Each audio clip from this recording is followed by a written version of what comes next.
Okay, the last competitor in this particular room, we have up Christian Brothers College High School, and we know them all, of course, as CBC.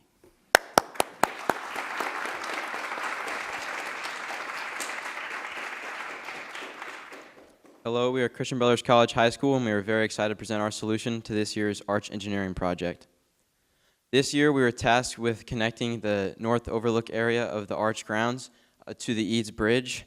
Specifically, we were tasked with making everything ADA accessible and compliant, maintaining the visual appeal of the park, as well as preserving the historic nature of this area. Specifically, in our solution, we focused on risk mitigation and bridging the past to the future. The Eads Bridge, built in the 1860s and 70s, is very historic and very old, and there have recently been renovations in 2016 to the arch grounds. So with our solution, we seek to connect the two eras from the past to the future.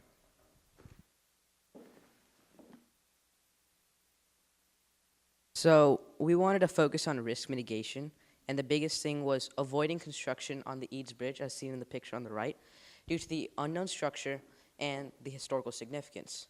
Therefore, we chose to reuse the design from the 2016 era renovation, as seen in the model below as well, where we chose to build a bridge off-site to mitigate risk, as well as maintaining its historical significance. Additionally, we looked at its multiple owners, as seen on the image on the right, with Metro, Bi-State, and both sides of the sidewalk, along with Eads Bridge. Therefore, by using the renovation grounds, we realized that it would be a more safer and more reliable solution. Additionally, we looked at the St. Louis skyline, which is iconic since its founding over 300 years ago. Therefore, our design does not impact the St. Louis skyline by going along the west side of the north outlook point. And lastly, we looked at artifacts. During our visit at the St. Louis Arch Grounds, we realized that there might be artifacts and archaeological findings that we may come across while digging and constructing a bridge. As a result, our current design stands like this and seen there by bridging the past to the future. So as you can see here, this is the History Walk. It is a pedestrian bridge that spans from the Eads Bridge to the where the connection point for the current elevated walkway from the 2016 renovation connects. We designed this in the way that we did in order to fit the same fit point spline curve as the 2016 renovation bridge, as well as similar construction methods and the same materials. Additionally, we'd like to remind you that this model only includes the relative spatial awareness for everything with our bridge rather than the specific details and specifications of the connection points, as well as it does not model the terrain to err on the side of caution and mitigate risk.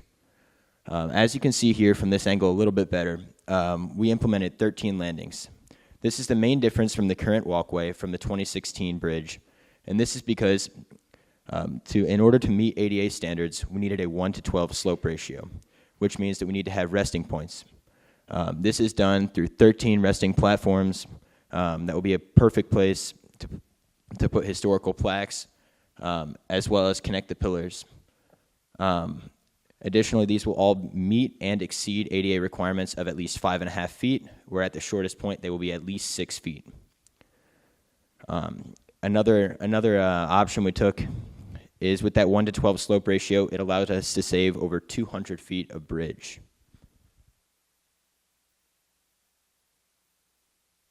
In our solution, we'll be using 13 pillars that will be connected 30 feet apart and on each landing on our History Walk. Each pillar will be reinforced with 4 half-inch rebar poles that go through the entire pillar. And to determine the required width of the pillar, I used these graphs from an architectural guidebook, which say for every foot tall the pillars need to be, it has to be 1 inch in diameter, which means for our tallest pillar of 73 feet tall, it has to be 73 inches in diameter.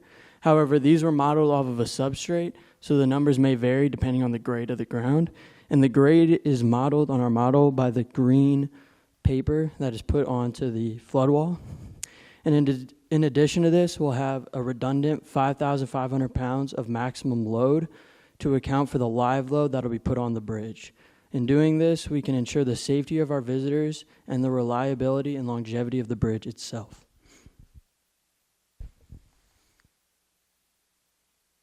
Before construction of this bridge, we have to think about how the bridge will be constructed. First of all, it will be constructed off-site and then installed with all-terrain cranes located on top of the Eads Bridge and the road that runs along the riverside. Underneath the walkway, the sidewalk, as you can see in the model, will have to be rerouted to save and withstand the split sidewalk. With our design, we can easily maneuver throughout the pillars. As mentioned before, that the pillars are 30 feet from each other. The sidewalk is only 18 feet, so easy access throughout the pillars. The History Walk will be connected to the Eads Bridge and North Outlook via stainless steel metal tread plate. This tread plate will sit flushly onto the Eads Bridge, but will not be connected to it to further not compromise the structure and allow from thermal expansion and various weather conditions. The slip plate will actually be only attached to the History Walk, as I said, not to compromise the structure of the Eads Bridge or the North Outlook. This will allow any travelers with ADA disabilities or with normal capabilities to travel onto it. The tread plates are denoted by the orange squares on the slideshow and on the model. These will allow anyone to travel onto our History Walk and travel from the arch grounds onto the Eads Bridge. When designing our bridge, we had to consider the safety element. To address this, we've decided to implement two emergency call boxes located on both the north and south side of the bridge. These will, due to the nature of where we were building, we felt this was necessary. These will also provide quick and easy access to emergency services, assuming the worst would happen. In addition to our emergency call boxes, we will implement bollards on the south side of the bridge. These bollards will prevent any unwanted motor vehicles from accessing our bridge, as well as they will regulate traffic. And finally, we will use the same railings as the existing bridge to ensure ADA compliance and uniformity among both of the bridges. The yellow circles you see on here will denote where the bollards will be placed. They will be placed roughly every 4 feet along the opening of the south side of the bridge. We felt it was not necessary to put bollards at the top of our bridge because of the existing pedestrian barriers as provided by MoDOT. The red circles you see denote where our emergency call boxes will be placed. The call box on the north side of the bridge will be bolted down to our bridge in order to prevent any unwanted complications with the National Historical Preservation Act.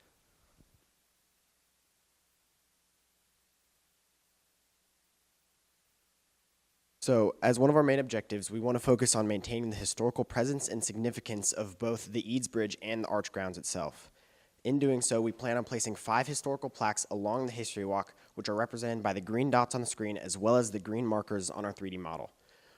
These plaques will help to connect the time of the Eads Bridge being built in 1874 as well as the arch being built in the 1900s.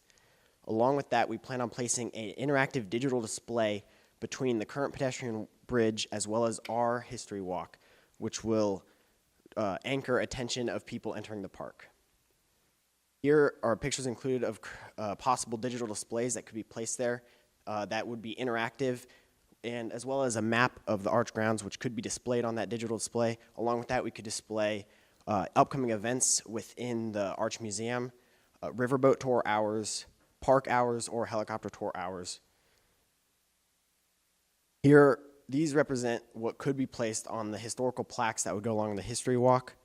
They would tell the story of the Eads Bridge construction as well as the arch's construction, and would go forward in time from the Eads Bridge to the arch and back in time from the arch to the Eads Bridge. Our goal with this is to not only connect location to location, but era to era.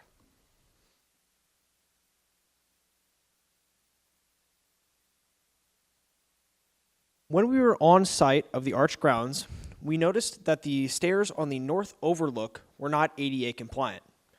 As it currently stands, our solution does not address that, so we have added in the option to put in a switchback ramp, as seen on the left of the slideshow.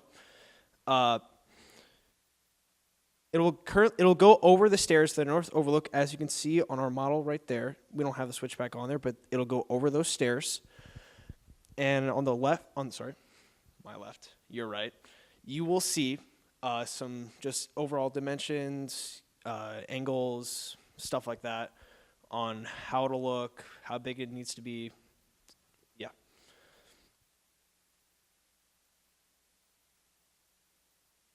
The total cost of our solution comes in about $3.5 million.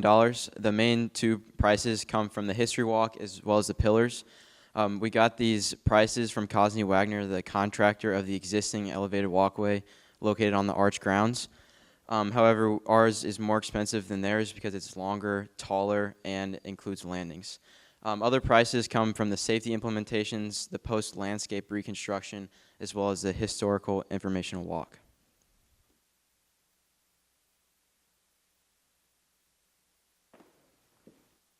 In conclusion, we were tasked with building an ADA-compliant bridge that connected the Eads Bridge to the North Outlook.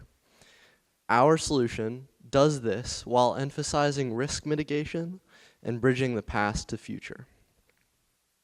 Thank you. That concludes our presentation.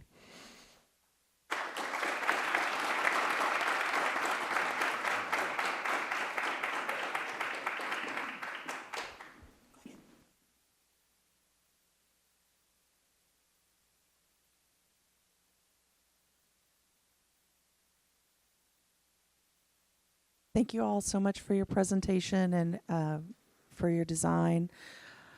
A few questions that I have. One is, this has a lot of ground disturbance involved in your bridge.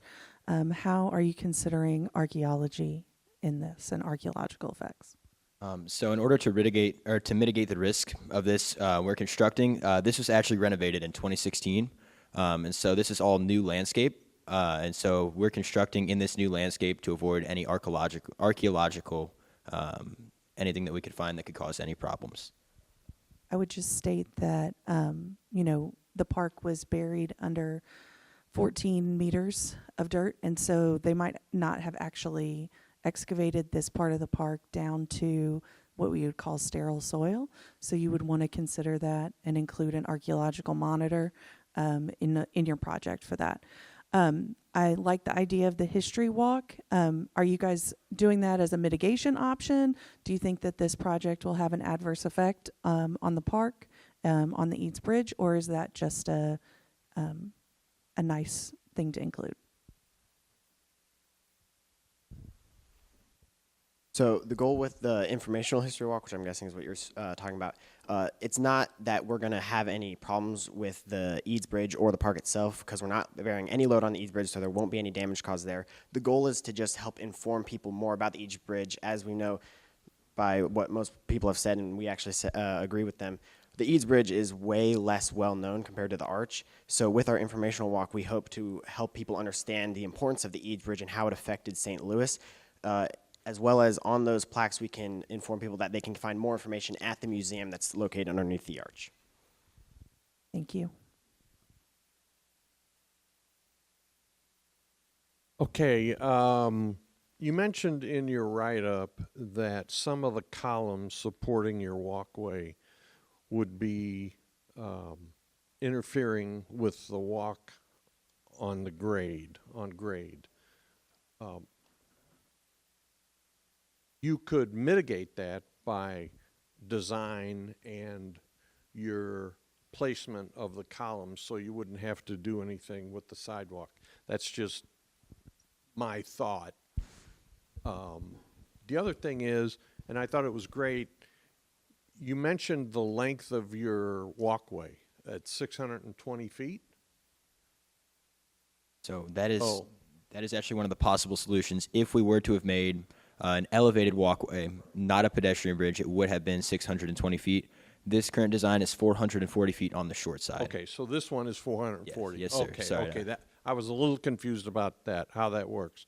The bollards are a great idea. I didn't see where you mentioned the bollards could be removable or retractable. A thought. I would think sometime the National Park Service would want to have equipment on the bridge. Just a thought. I like this model. I like the simplicity of it.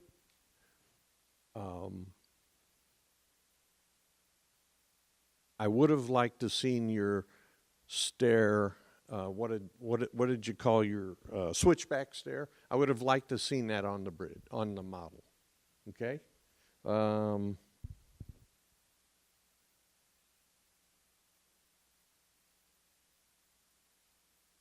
That's all I've got. Yeah, I liked your idea of not specifically attaching the overlook to the bridge. Good thinking out of the box. So I wanted to mention one thing about the path. When you said the posts hit the path, that was actually an intentional design feature, and that is to avoid removing any of the current trees and landscape that's currently there. We noticed there are many grown trees in there, and so we decided to keep with a constant curve to avoid the most amount of trees possible. We would reroute that sidewalk, which would likely be partially destroyed in construction anyway. I wanted to address the switchback stair option really quick. When we visited the grounds, we didn't deem it necessary since our history walk doesn't specifically go on the North Outlook. We didn't deem it necessary to make the North Outlook ADA accessible, simply because the pedestrians would just travel onto the arch grounds already with the history walk. However, if possibly wanted, when this would actually be built, we were just simply saying this would be the option that would be most likely to be implemented if that is chosen. But in our specific solution, we did not deem it necessary. Additionally, on that point, from just Google Earth images, it appears in the last 10 years that these stairs were actually rebuilt or at least renovated. And we realized that they did not include any ADA accessibility in that. And so we decided that it was of low importance if it was not already considered in a renovation that's very recent.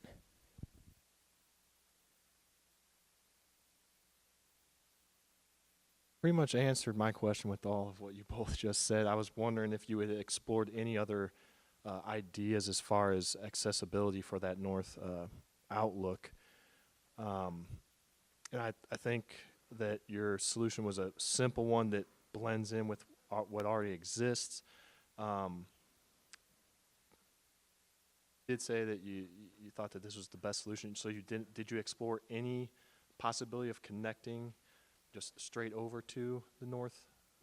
We did, but in order to mitigate the risk of any form, like of the unknown train tracks and the historic North Overlook, which is actually in the Historic Preservation Act as well, we didn't want to touch it. We wanted to avoid that as much as we could.